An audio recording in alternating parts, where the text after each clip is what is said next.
ये रीजनिंग की दूसरी क्लास है और ये बैच हमने एसएससी स्टेनोग्राफर 2024 के लिए स्टार्ट किया है। अगर आप एसएससी स्टेनोग्राफर की प्रिपरेशन कर रहे हैं और बैच ज्वाइन करना चाहते हैं तो ये गाइडेंस बैच है। ओके, ये हमारे एप्लीकेशन पे मिल जाएगा जिसका नाम है sparkle education with Gaurav. Okay, बाकी लिंक डिस्क्रिप्शन में है। अगर आप यूट्यूब पर देख रहे हैं तो इस वीडियो को आप इस बैच को ज्वाइन कर सकते हो। दूसरी चीज़, अगर आपको कोई डाउट है, किसी भी प्रकार की प्रॉब्लम है ना, तो आप इस नंबर पे कांटेक्ट कर सकते हैं 9557760685। ये मेरा पर्सनल नंबर है, तो आप इस पे व्हाट्सएप पे मुझे अपनी प्रॉब्लम बता सकते हैं। ओके, चलिए स्टार्ट करते हैं। ये सेकंड क्लास है, इसके बाद एक क्लास और आपको दी जाएगी यूट्यूब के ऊपर। उसके बाद सारी क्लासेस एप्लीकेशन पर ही होगी, है ना, फिर यूट्यूब पर नहीं कराई जाएगी। चलिए स्टार्ट करते हैं। और एक बार इस बैच की डिटेल्स में जो इन्फॉर्मेशन वीडियो है वो एक बार देख लेना। बहुत ही स्पेशल बैच है, बहुत अलग तरीके से हमने स्टार्ट किया है। ओके, चलिए स्टार्ट करते हैं आज की क्लास को। देखिए, रीजनिंग के बारे में हम जो है, मैंने आपको पिछली क्लास में बताया था कि ये सारे चैप्टर्स हम पढ़ेंगे, है ना। ये रीजनिंग के सभी चैप्टर्स हमें एक एक करके पढ़ने हैं। और ये हमने ब्लड रिलेशन का चैप्टर स्टार्ट किया था। एक बार इसके कॉन्सेप्ट को हम रिवाइज कर लेते हैं फटाफट से। उसके बाद आज की जो क्लास है वो जो हमने कल टाइप किया है ना, रिलेशन पजल वाला, उसी के क्वेश्चंस करेंगे लास्ट में, है ना। तो ये 4 टाइप के आपके क्वेश्चंस पूछे जाते हैं ब्लड रिलेशन से रिलेटेड, है ना, एसएससी एग्जाम में। रिलेशन पजल होता है, कोडेड रिलेशन, इंडिकेशन बेस्ड और फैमिली बेस्ड। तो ये 4 तरह के क्वेश्चंस आपसे पूछे जाते हैं इस चैप्टर में।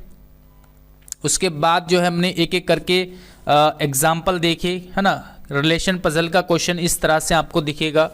उसके बाद आपको ये कोडेड रिलेशन वाला क्वेश्चंस इस तरह से आपको दिखेगा। ये एक आपका इंडिकेशन बेस्ड होते हैं, है ना। उसके बाद जो है आपके फैमिली या ग्रुप वाले, ग्रुप पर बेस आपके ये क्वेश्चन इस तरह से आपको मिलेगा। ओके, तो ये 4 तरह के क्वेश्चंस आपके एग्जाम में पूछे जाते हैं एसएससी के द्वारा ब्लड रिलेशन चैप्टर से। उसके बाद मैंने कुछ पॉइंट्स आपको बताए थे। मेल को हम जो है प्लस से डिनोट करेंगे, दर्शाएंगे। फीमेल के लिए माइनस का यूज़ करेंगे, ठीक है। जैसे ए बी का भाई है तो यहाँ पर भाई मतलब मेल हुआ, तो ए के साइड में हमने यहाँ पर प्लस का साइन यूज़ कर लिया। बी बहन है तो बहन के लिए, यानी फीमेल है, फीमेल के लिए माइनस का साइन यूज़ कर लिया, ठीक है। दूसरा पॉइंट मैंने यहाँ पर बताया था आपको कपल के बारे में, है ना। कपल को कैसे हम अलग से उसकी पहचान रखेंगे। डबल लाइन का यूज़ करना है इन दोनों के बीच में, ठीक है, डबल लाइन का। ओके, तो ये आपको समझ में आया होगा। उसके बाद मैंने जनरेशन के बारे में आपको बताया था, क्योंकि ये जो हमारा टाइप 1 है, टाइप 1 जो हमारे क्वेश्चंस है, ठीक है, पजल बेस्ड जो क्वेश्चन होते हैं, वो आपके इस फैमिली ट्री या फैमिली स्ट्रक्चर से ही आप उसको इजीली सॉल्व कर पाओगे। तो ये कुछ मैंने फैमिली स्ट्रक्चर आपका बताया था। सबसे ऊपर जो जनरेशन होती है वो ग्रैंड्स पेरेंट्स की होती है, यानी दादा दादी, नाना नानी, ठीक है, ये सबसे ऊपर की जनरेशन में आएंगे। उसके बाद माता पिता, चाचा चाची, मामा मामी, मौसा मौसी, ये सब क्या आएंगे, उनके नीचे की जनरेशन है। फिर लास्ट में आएंगे बेटा बेटी, भांजा भांजी, है ना, भतीजा।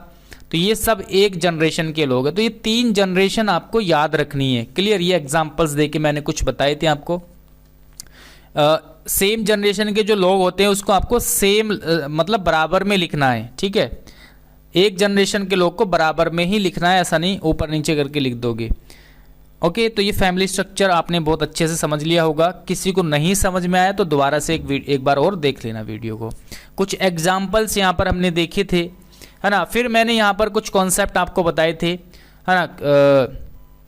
इसमें मतलब लास्ट में जो क्वेश्चन पूछता है कि जैसे यहाँ पर फॉर एग्जांपल लास्ट में ए बी से किस प्रकार संबंधित है या ए बी का क्या लगता है, इसका मीनिंग आपको पता होना चाहिए कि वो क्या पूछ रहा है, ठीक है। यहाँ पर ये मैंने सारी बातें आपको बताई है।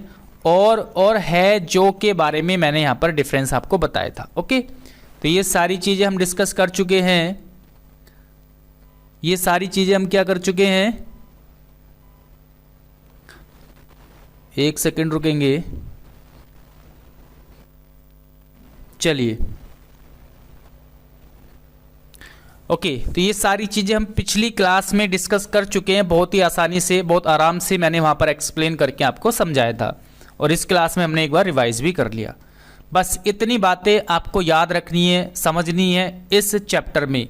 उसके अलावा कुछ भी आपको नहीं पढ़ने की आवश्यकता पड़ेगी, कुछ नहीं पढ़ना, मतलब कुछ एक्स्ट्रा चीज़ आपको कुछ सीखने की आवश्यकता नहीं है। चारों के चारों टाइप के क्वेश्चन आपके बहुत ईजिली हो जाएंगे। बस ये पॉइंट्स आपको याद रखने हैं बस, ठीक है।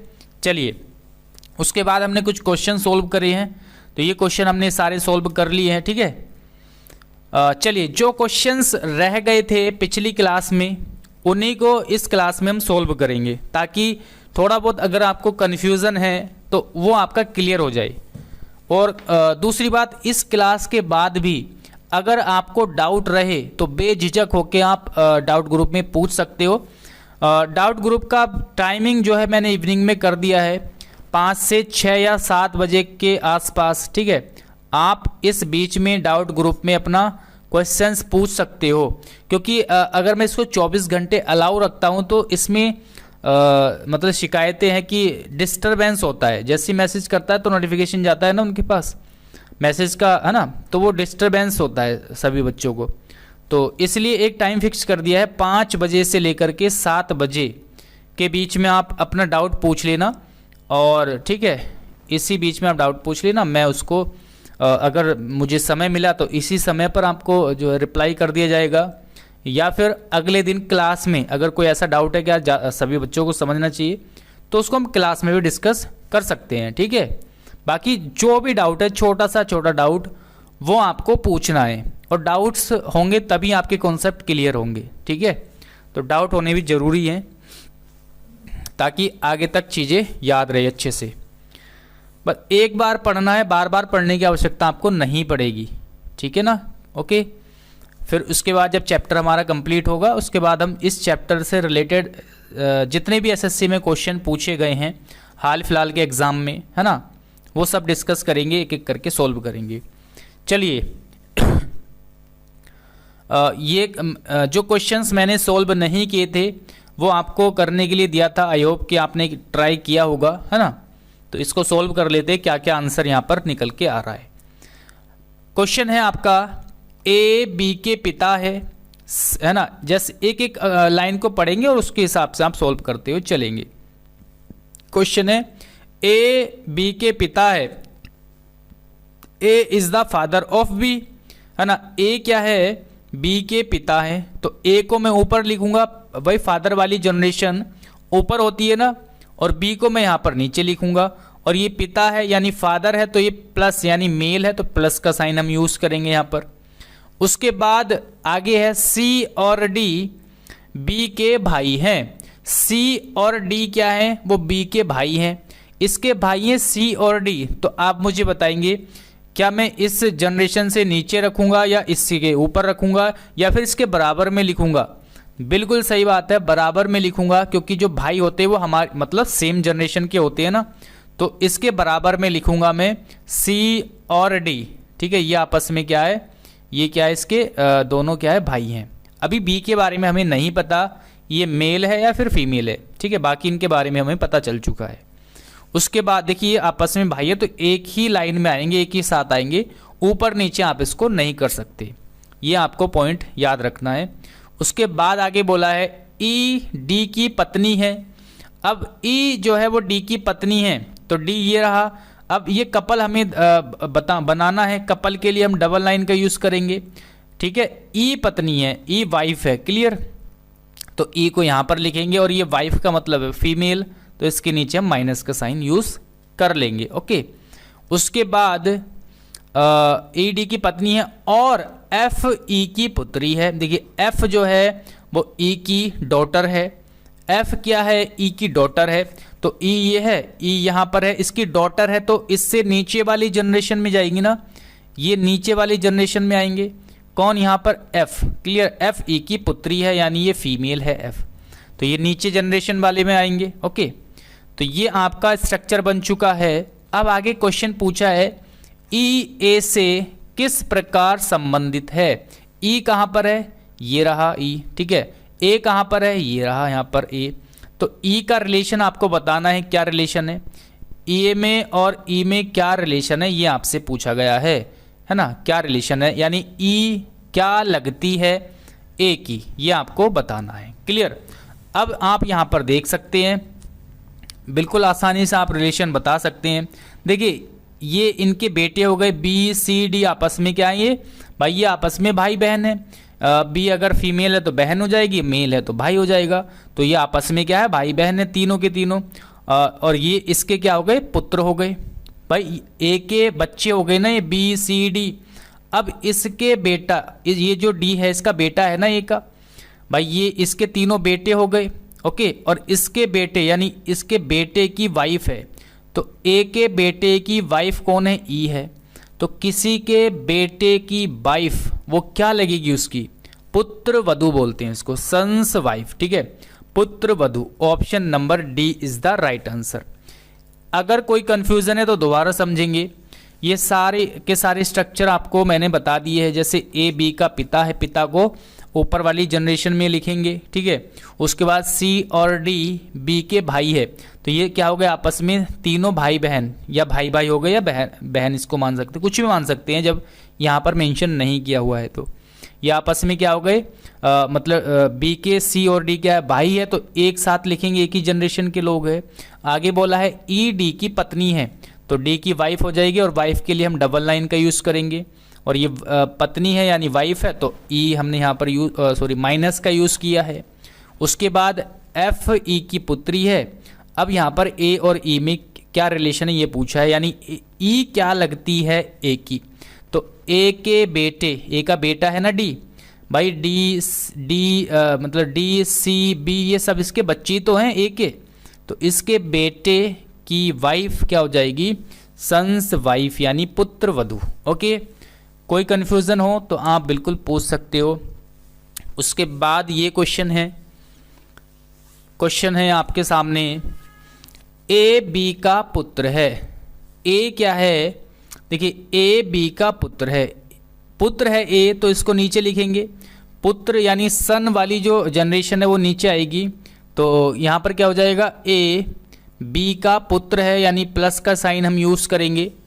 उसके बाद बी सी का पुत्र है, और बी देखिए बी भी पुत्र है किसका, सी का, तो ये सी का पुत्र है, तो सी इसके ऊपर जाएगा, ऊपर वाली जनरेशन में जाएगा। क्लियर, क्योंकि ये सी का बेटा है बी, तो बेटे वाली जनरेशन तो नीचे आएगी ना, सी ऊपर होगा। ओके, इसमें बिल्कुल कंफ्यूज नहीं होना जनरेशन को लेके, ऊपर कौन आएगा नीचे कौन आएगा। क्लियर।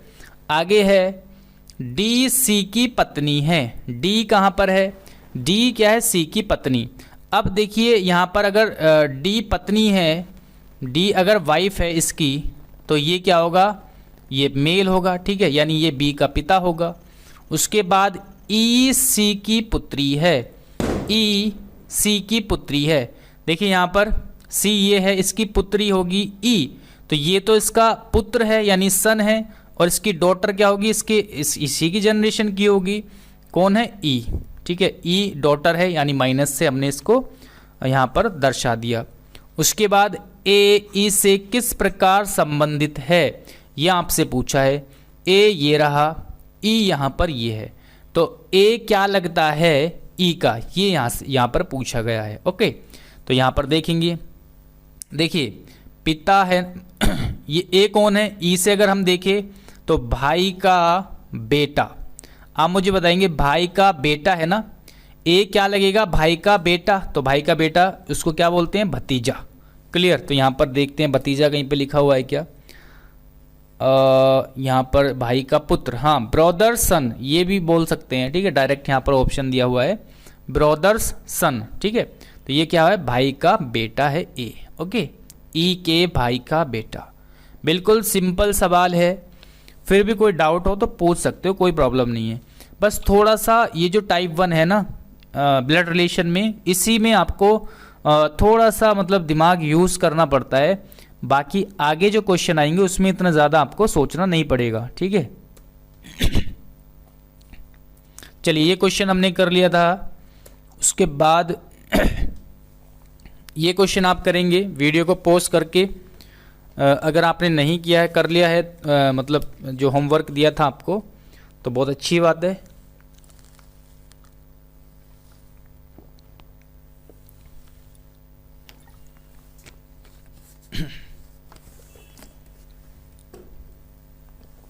ओके, चलिए इस क्वेश्चन को देखेंगे। देखिए आपको एक बार में ऐसा नहीं करना कि पूरा क्वेश्चन पढ़ लिया फिर आप स्ट्रक्चर बनाने लग रहे हो, है ना। एक एक सेंटेंस को लो, एक एक रिलेशन को उठाओ, तब स्ट्रक्चर बनाओ, ठीक है। तो एक एक सेंटेंस को लेना है, एक एक रिलेशन को लेना है, उसको जोड़ते हुए जाना है ना, ठीक है। चलिए जैसे यहाँ पर क्वेश्चन है आपके सामने, क्वेश्चन आपके सामने है ए सी की माता है। चलिए ए क्या है, सी की माता। एक सेकेंड रुकेंगे। क्वेश्चन है आपके सामने लिखा हुआ ए क्या है, सी की माता है। तो ए यहां पर हम ऊपर लिखेंगे, ऊपर जनरेशन में आएगी माता यानी मदर, सी से क्लियर, सी की माता है यानी ये क्या है, फीमेल है। उसके बाद है डी और ई जी के भाई हैं। डी और ई जी के भाई हैं। देखिए डी ई और जी इनमें से आपस में कोई अभी संबंध नहीं बताया है, तो इनका हम स्ट्रक्चर अलग बना के रखेंगे, ठीक है, जब तक ये आपस में इनमें रिलेशन ना बताए। तो डी ई जी के भाई हैं, तो जी अगर यहाँ पर है, इसी के जनरेशन के होंगे इसके भाई, डी है और ई है, क्लियर, ये क्या है, इसके भाई हैं, क्लियर। तो ये हमने एक अलग स्ट्रक्चर बना के रख लिया ताकि जब आगे इनमें आपस में किसी में रिलेशन बताए तो उसको हम जोड़ दें। आगे है जी सी के पिता हैं। जी कौन है, वो सी के पिता है। तो जी यहाँ पर पिता है, यानी ये क्या है, मेल है ये भी। और किसके पिता है, ये किसके पिता है, सी के पिता। सी कहाँ पर है, ये रहा, देखिए अब इनमें आपस में रिलेशन बता दिया ना, बता दिया, ठीक है। तो जी सी के पिता है। अगर ये इसकी माता है सी की, तो इसके पिता होंगे, यानी आपस में क्या होंगे, ये कपल होंगे, है ना, आपस में क्या, हस्बैंड वाइफ होंगे। और जी के भाई कौन है, डी और ई, तो यहाँ पर हम ऐड कर देंगे डी और ई को, ये क्या है, इसके भाई हैं। ये हमारा कंप्लीट स्ट्रक्चर हो गया यहाँ तक। उसके आगे दिया हुआ है एच ई का पुत्र है। एच कौन है, ई का पुत्र। देखिए ई यहाँ पर है और इसका बेटा यानी नीचे की जनरेशन में आएगा कौन है, एच है। देखिए ये और ये आपस में सेम जनरेशन में रहेंगे, क्योंकि ये भी इसका बेटा है और ये इसका बेटा है, तो ये सेम जनरेशन, भाई ये सेम जनरेशन है तो ये भी तो सेम जनरेशन के लोग हैं। उसके बाद आगे है एच ए से किस प्रकार संबंधित है, यानी एच क्या लगता है, एच क्या है यहाँ पर, बेटा है ना, एच क्या लगता है किसका, ए का। तो इसका क्या लगता है एच, ये आपसे पूछा गया है। चलिए देख लेते हैं। देखिए इसके पति यानी हस्बैंड के भाई का बेटा, किसी के हस्बैंड के भाई का बेटा क्या लगेगा उसका, ये आपको बताना है, ठीक है। देखिए हस्बैंड से ब्रदर, सेम ऑप्शन सीधा सीधा दिया हुआ है, कोई रिलेशन नहीं बताया, सीधा सीधा वो दिया हुआ है आपका कि हस्बैंड्स ब्रदर्स सन, यानी हस्बैंड के भाई का बेटा। बिल्कुल यही ऑप्शन आपका सही है, पति के भाई का पुत्र। ओके, तो ये आपका हो जाएगा आंसर ऑप्शन नंबर बी। कोई भी कंफ्यूजन हो तो तुरंत आप पूछ सकते हो टेलीग्राम के अंदर। चलिए क्वेश्चन नंबर यहाँ पर नंबर को छोड़िए आप, ठीक है, ये रैंडमली मैंने उठाए हैं, ठीक है। उसके बाद आगे देखते हैं। देखिए थोड़ा सा ना हिंदी और इंग्लिश में थोड़ा सा कन्फ्यूज़न जो है होता है ना।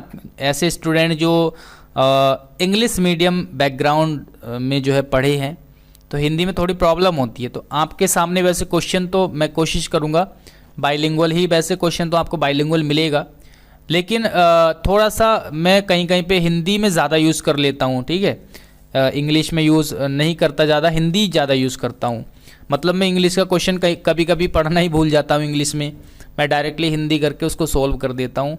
तो इसको या तो आप एक बार पॉज करके इस क्वेश्चन को पढ़ लिया करो, है ना भाई। जो यहाँ पर लिखा है वो सेम सेम वहाँ पर लिखा है, तो और लगभग जो अधिकतर स्टूडेंट्स है वो मतलब लिखना भले ही ना जानते हो इंग्लिश में, सॉरी हिंदी में, लेकिन वो सुनने में सारी चीज़ें समझ सकते हैं ना। बहुत सारे ऐसे स्टूडेंट हैं जो मतलब सुनकर तो लगभग 100% स्टूडेंट ऐसे होंगे जिनको सुनने में हिंदी आसानी से समझ में आती है। माता पिता, है ना, चाचा चाची, दादा दादी, भाई ये तो सबको पता है, कॉमन से जो है रिलेशन है ये, है ना, बेटा बेटी। तो इसमें उतना ज़्यादा मतलब आपको प्रॉब्लम नहीं होनी चाहिए। और लिखने की बात है तो वो सामने आपके क्वेश्चन बाइलिंगुअल में लिखा हुआ है ना, तो एक बार आप उसको पढ़ सकते हो, अगर आपको प्रॉब्लम लगे तो पढ़ सकते हो, ठीक है। चलिए क्वेश्चन है आपके सामने, क्वेश्चन है आपके सामने, देखिए यू की पुत्री x v की बहू है। यहाँ पर देखेंगे पहले u की पुत्री x, पहले इतना आप रिलेशन का स्ट्रक्चर बनाओ कि u की पुत्री कौन है, x है। तो u अगर यहाँ पर है, इसकी बेटी यानी डॉटर क्या है, x है, तो डॉटर वाली जनरेशन नीचे लिखेंगे, कौन है, x। ये क्या है, इसकी डॉटर है तो माइनस का साइन लगा देंगे फीमेल के लिए। u की पुत्री x v की बहू है, v की बहू यानी ये जो x है ना वो v की बहू है। भाई ये u की पुत्री है और v की क्या है, बहू है, x के बारे में बताया है।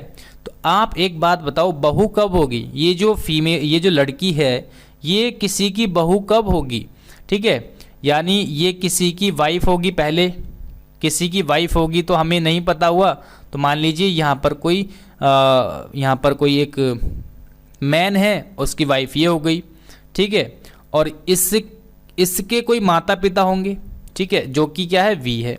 देखिए यहाँ पर वी को मैं यहाँ लिखता हूँ। अब देखो क्या ये वी की बहू हो रही कि नहीं हो रही, वी के बेटे की वाइफ क्या हो जाएगी, वी की बहू हो जाएगी। वी के बारे में हमें नहीं पता है कि ये मेल है या फीमेल है, आगे हम पढ़ेंगे तो शायद पता चल जाए। इतना पॉइंट आप समझो। सबसे पहले आपने पढ़ा कि u की पुत्री x, u की पुत्री कौन है, x है, तो इतना हमने स्ट्रक्चर बनाया, u यहाँ पर लिखा, इससे नीचे की जनरेशन में कौन आएगा, यहाँ पर x, क्योंकि ये डॉटर है, डॉटर वाली जनरेशन नीचे की तरफ लिखते हैं, और ये क्या है, फीमेल है, यहाँ पर माइनस का साइन हमने लगाया। और यही क्या है, v की बहू भी है। तो बहू कब होती है, बेटे की वाइफ। बहू किसको बोलते हैं, बेटे की वाइफ। हालांकि गांव में लोग मतलब वाइफ को ही बहू बोल देते हैं, है ना, लेकिन एक्चुअल में क्या है, अगर हम यहाँ पर देखें तो बेटे की वाइफ को बहू बोलते हैं, क्लियर, बेटे की वाइफ को, है ना। जैसे आपने एक हरियाणवी का गाना भी सुना होगा, बहू काड़े की, है ना। तो देहात में क्या होते हैं, मतलब गाँव में वाइफ को ही बहू बोलते हैं, है ना, बोलते हैं ऐसा।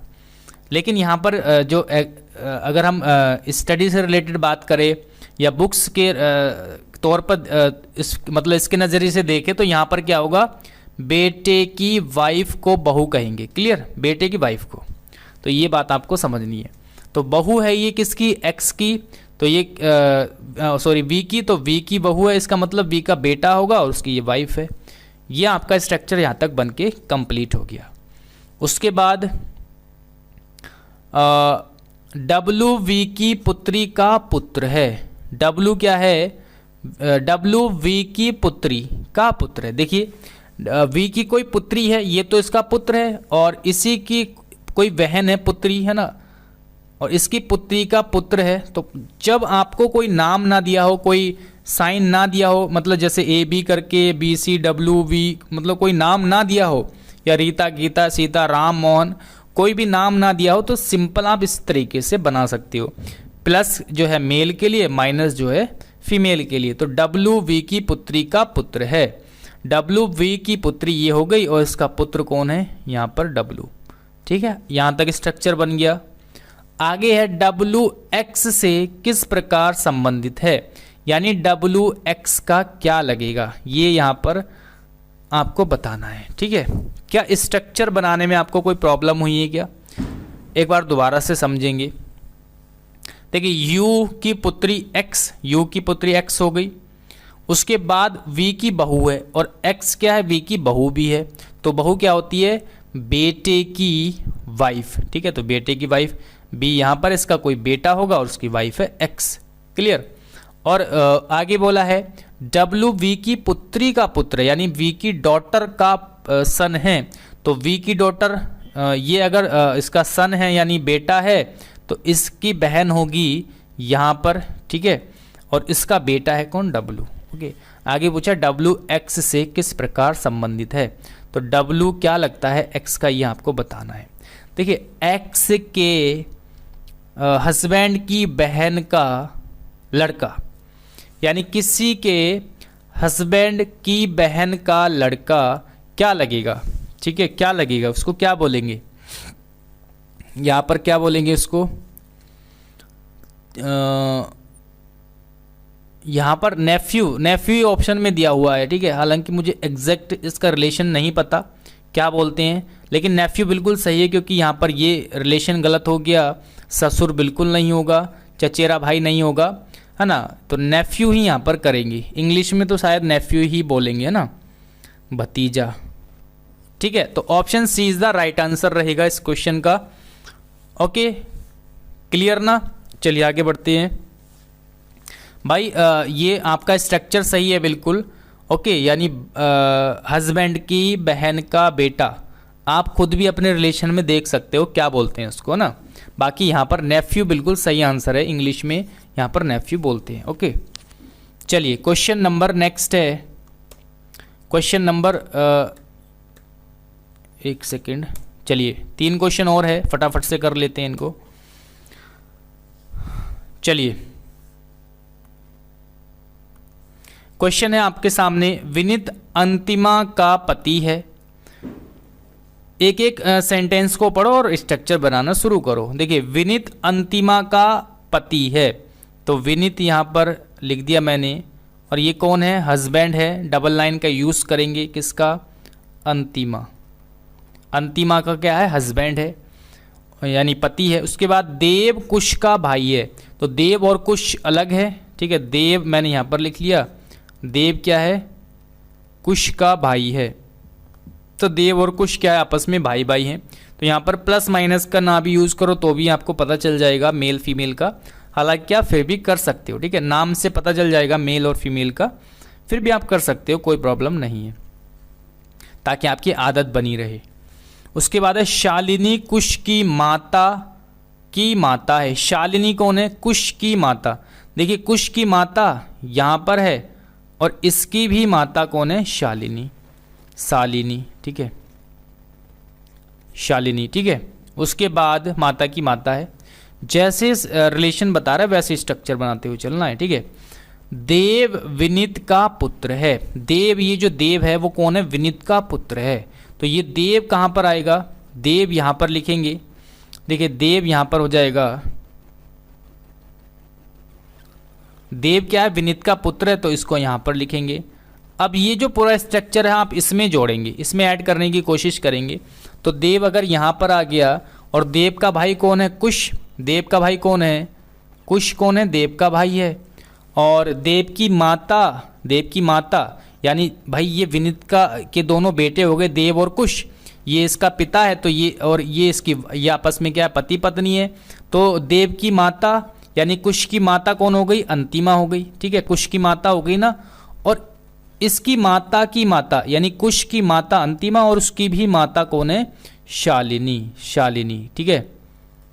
क्या ये स्ट्रक्चर आपको समझ में आया, बिल्कुल आना चाहिए, कोई भी कन्फ्यूजन आपको नहीं होना चाहिए। देखिए विनीत अंतिमा का पति है, विनीत और अंतिमा आपस में क्या है, हस्बैंड वाइफ है। देव कुश का भाई है, आपस में भाई भाई हैं। शालिनी कुश की माता है। शालिनी कौन है, कुश की माता की माता। देखिए कुश की माता है और उसकी भी माता कौन है, शालिनी है। और देव, देखिए यहाँ से एक दूसरे से यहाँ पर कनेक्शन मिला है, रिलेशन बनी है कि देव विनीत का पुत्र है। विनीत ये रहा और इसका पुत्र कौन है, देव है। और ये पूरा स्ट्रक्चर यहाँ पर उठा के रखेंगे, इसका पुत्र देव हो गया, और देव का भाई यहाँ पर कौन है, कुश है, तो कुश इसका भाई लिखेंगे। और कुश की माता अंतिमा, और उसकी भी माता कौन है, शालिनी है। ये हमारा कंप्लीट स्ट्रक्चर बन के रेडी हो गया। अब देखते हैं क्वेश्चन क्या पूछा है, अंतिमा शालिनी से किस प्रकार संबंधित है। अंतिमा ये है और शालिनी ये है, यानी अंतिमा क्या लगती है, शालिनी की क्या लगती है, शालिनी की बेटी हो गई, ठीक है, बेटी हो गई। तो बेटी यानी daughter, option B is the right answer. Okay, question number next आपके सामने, इसको आप सॉल्व करेंगे। क्वेश्चन नंबर नेक्स्ट आपके सामने है, इसको सॉल्व करेंगे। क्या रहेगा इस क्वेश्चन का आंसर, चलिए P और Q पति और पत्नी है। P और Q आपस में क्या है, हस्बैंड वाइफ है। तो P और Q आपस में क्या है, हस्बैंड वाइफ है। तो डबल लाइन से हम यहाँ पर इसको शो करेंगे। अभी हमें ये नहीं पता इसमें से मेल कौन है, यानी हस्बैंड कौन है, वाइफ कौन है, ये हमें नहीं पता।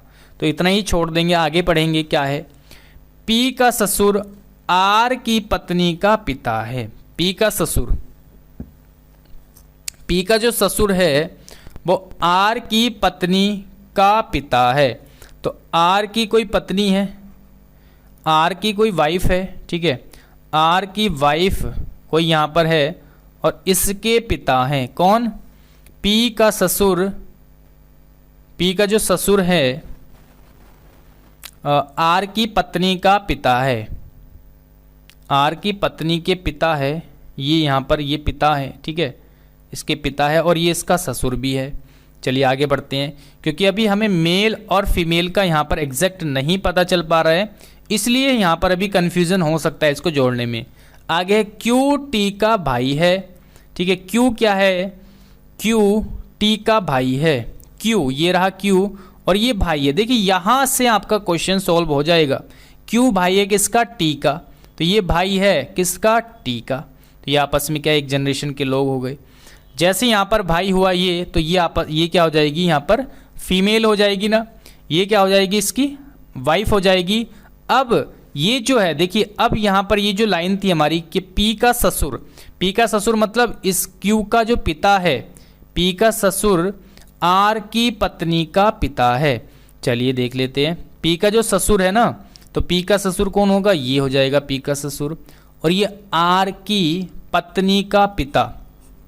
तो R की पत्नी का पिता, R की पत्नी का पिता मतलब ये हो गया, या तो ये जो T है ना भाई, ये आपस में या तो भाई भाई है या बहन हो सकती है।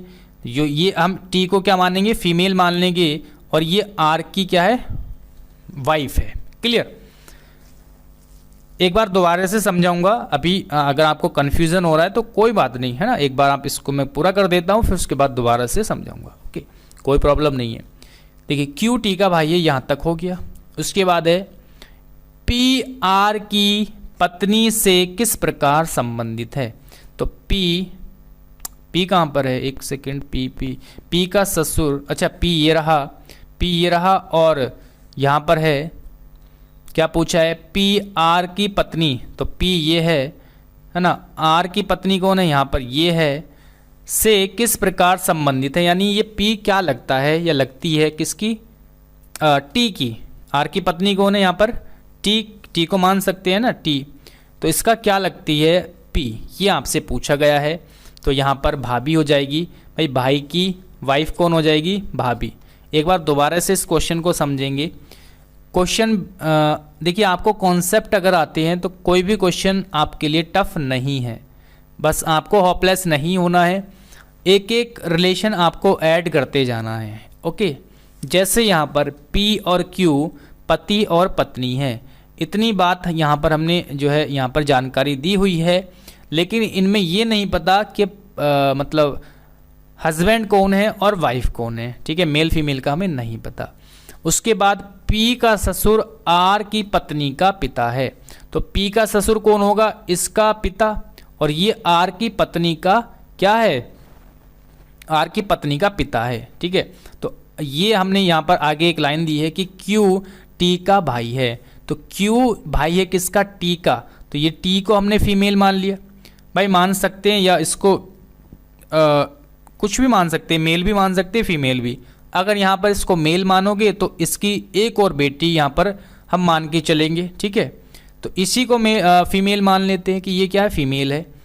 ओके, देखिए Q T का भाई है, तो ये इसकी बहन हमने मान ली, और ये पत्नी किसकी, R की। क्लियर, बस ये स्ट्रक्चर आपका बन के तैयार हो गया। ये यहाँ पर इनका जो है Q T के पिता हो गए, और ये Q की वाइफ हो गई P, और ये क्या हो गया, R इसका T का हस्बैंड हो गया। तो अब यहाँ पर पूछा था हमसे क्वेश्चन, P R की पत्नी से किस प्रकार संबंधित है। सॉरी, P R की पत्नी से, हाँ R की पत्नी कौन है, T है, और P यहाँ पर ये रहा, तो ये क्या हो गई, T के भाई की वाइफ। तो भाई की वाइफ कौन होती है, भाभी बोलते हैं ना इंग्लिश में, सिस्टर इन लॉ। तो ये हमारा आंसर आ चुका है ऑप्शन नंबर सी। क्लियर? चलिए लास्ट क्वेश्चन है, इस क्वेश्चन का आंसर देंगे, क्या रहेगा? क्वेश्चन नंबर लास्ट है इस क्लास का।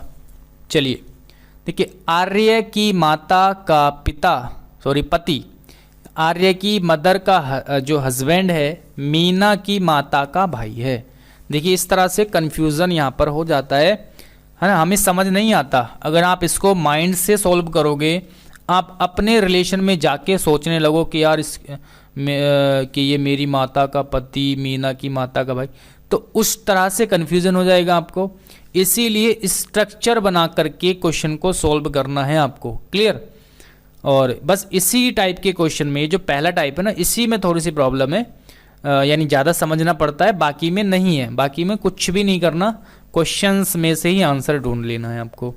चलिए, आर्य की माता का पति, तो सबसे पहले आर्य की माता, ये आर्य यहाँ पर है तो इसकी माता यहाँ पर होगी। क्लियर? ये इसकी माता हो गई। का पति मीना की माता का भाई, इसका जो पति है ना, इसका जो पति है, पति मतलब प्लस मेल है ना, ये जो इसका जो पति है वो मीना की माता का भाई है। तो ये भाई है किसका? मीना की माता, यानी ये है कोई लेडीज और ये कौन है? मीना की माता है। ठीक है, ठीक है ना। चलिए, वंश मीना और कविता का भाई है। देखिए वंश कौन है? मीना, तो वंश यहाँ पर मीना का भाई है, और ये जो वंश है वो कविता का भी भाई है, तो कविता यहाँ पर, यानी ये आपस में क्या है? मीना, वंश, कविता आपस में भाई बहन हो गए। उसके बाद वरुण आर्य के पिता हैं। वरुण कौन है? आर्य के पिता। तो आर्य के पिता कहाँ पर है? ये है ना मेल, तो ये कौन है? वरुण है। ये कौन है? आर्य के पिता वरुण है। वरुण वंश से किस प्रकार संबंधित है? वरुण वंश कहाँ पर है? ये रहा, वंश ये है और वरुण ये रहा। तो वरुण वंश से किस प्रकार संबंधित है, यानी वरुण क्या लगता है वंश का, ये आपसे पूछा गया है। तो देखिए यहाँ पर भाई, किसी की माता का भाई, आपकी मम्मी के ब्रदर, माता के भाई क्या लगेंगे? आपके मामा लगेंगे। भाई वंश की माता है ना, ये वंश की माता है ये। भाई ये आपस में जब इसके बच्चे हैं तीनों, मीना, वंश, कविता, ये तीनों आपस में भाई बहन हैं, और ये इसके बच्चे हैं। ठीक है, यानी ये इनकी माता होगी तीनों की, तो वंश की भी माता है ये, और इसके भाई कौन है? ये है वरुण। तो माता के भाई क्या लगते हैं? मामा लगते हैं, मैटरनल अंकल इनको बोलते हैं। तो इस तरीके से आपके ये सारे क्वेश्चंस टाइप 1 के सॉल्व हो चुके हैं। फिर भी अगर किसी को डाउट है तो आपके लिए 2 ग्रुप जो है बनाए हुए हैं। डाउट के लिए एक ग्रुप है आपका, उसको ज्वाइन कर लेना। ठीक है, और जो अगर गाइडेंस बैच का जो टेलीग्राम ग्रुप है वो आपने ज्वाइन नहीं किया है अभी तक, क्योंकि काफ़ी सारे स्टूडेंट्स ऐसे हैं जिन्होंने अभी तक उस ग्रुप को ज्वाइन नहीं किया है, और बैच ऑलरेडी उन्होंने परचेज़ किया हुआ है लेकिन वो ग्रुप ज्वाइन नहीं किया। तो वो सभी स्टूडेंट उस ग्रुप को ज़रूर ज्वाइन कर लें। ओके, अब जो है एक दिन और आपकी क्लास मिलेगी यूट्यूब के ऊपर, फिर उसके बाद आपको सिर्फ और सिर्फ एप्लीकेशन पर ही क्लास मिलेगी। ओके, चलिए इस क्लास को यहीं पर स्टॉप करते हैं। आगे के जो 3 टाइप के क्वेश्चंस है वो भी आपके जल्द ही कर ली जाएंगे, और जब पूरा चैप्टर हो जाएगा उसके बाद आप मुझे बताना कि आपको चीज़ें कैसी लगी, मतलब मज़ा आया कि नहीं आया पढ़ने में। और उसके बाद हम प्रीवियस ईयर के क्वेश्चंस जो है करेंगे, फिर उसके बाद नेक्स्ट चैप्टर करेंगे। इसी तरह से हमें धीरे धीरे सारे चैप्टर्स करने हैं, है ना, जल्दबाजी नहीं करना। देखिए बहुत सारे स्टूडेंट ऐसे बोलते हैं कि सर कि जीएस की मैंने क्लास दी थी उनको यूट्यूब से ही, जो मुझे अच्छा लगा, मुझे है ना वो क्लास मैंने उनको प्रोवाइड करा दी। और इस तरह से जब आप बोलते हो कि हमसे क्लास में टाइम वेस्ट हो रहा है देखने में, हमसे देखी नहीं जा रही क्लास, है ना, बहुत टाइम लग रहा है देखने, तो ऐसा बिल्कुल नहीं करना आपको भाई। अगर आपको क्लास दी है उसको आप देखो। क्लियर? अगर आप देखोगे तो आप डबल मतलब ज़्यादा उसको समझोगे।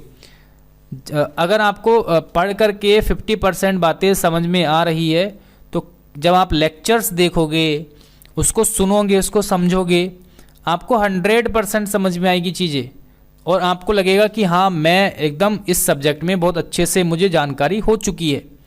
तो ऐसा बिल्कुल नहीं करना आपको कि आपको ये लग रहा है कि टाइम वेस्ट हो रहा है आपका कि आपसे क्लास नहीं देखी। ऐसा नहीं भाई, क्लास अगर आपको प्रोवाइड कराई जा रही है तो आप उसको देखो, अच्छे से उसको पढ़ो, तभी आपका सिलेक्शन हो पाएगा, तभी आप मार्क्स ले पाओगे, बढ़ा पाओगे, इंक्रीज कर पाओगे। ठीक है, ओके। चलिए, बाकी बातें होती रहेगी, नेक्स्ट क्लास में मिलते हैं। Thank you.